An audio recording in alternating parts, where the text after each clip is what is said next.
Alors à l'ASH 2015, on a eu beaucoup de nouvelles informations pour les syndromes myéloprolifératifs en général, avec par exemple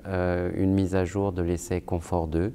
qui avait permis d'enregistrer le ruxolitinib pour la myélofibrose. Donc on a pu montrer les résultats après 5 ans de suivi, donc à assez long terme pour ces patients de très haut risque. C'était des patients très graves qui étaient rentrés dans l'étude initialement et qui a montré que les bons résultats qu'on a observés très vite en termes de réduction de la rate, de la taille de la rate, d'amélioration des symptômes et de la qualité de vie des patients se maintiennent au cours du temps avec l'utilisation prolongée du médicament. Ça, c'est une très bonne nouvelle.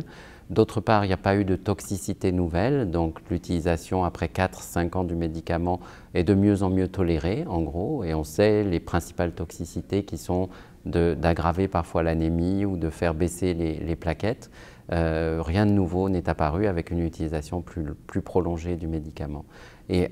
en plus, on a eu de bonnes nouvelles en termes de survie, par exemple, montrant, alors que l'essai n'était pas prévu pour montrer ce genre de bénéfices, on a pu quand même observer que le risque de décès était réduit d'un tiers, donc de manière importante, chez les patients qui ont reçu le ruxolitinib dès le départ. Et puis on a aussi maintenant des informations sur l'action du médicament sur la maladie elle-même, puisqu'on commence à observer, à partir de 3 à 4 ans d'utilisation, une diminution du pourcentage de mutation de JAK2 que l'on mesure dans le sang, et également des améliorations en termes de fibrose dans la moelle osseuse. Quand on a fait les biopsies après 3 à 5 ans de suivi, on s'est aperçu que chez un certain nombre de patients, on avait une diminution du degré de fibrose dans la moelle osseuse, montrant que l'utilisation prolongée du médicament arrivait petit à petit à faire disparaître, ou en tout cas à améliorer tous ces marqueurs de la maladie.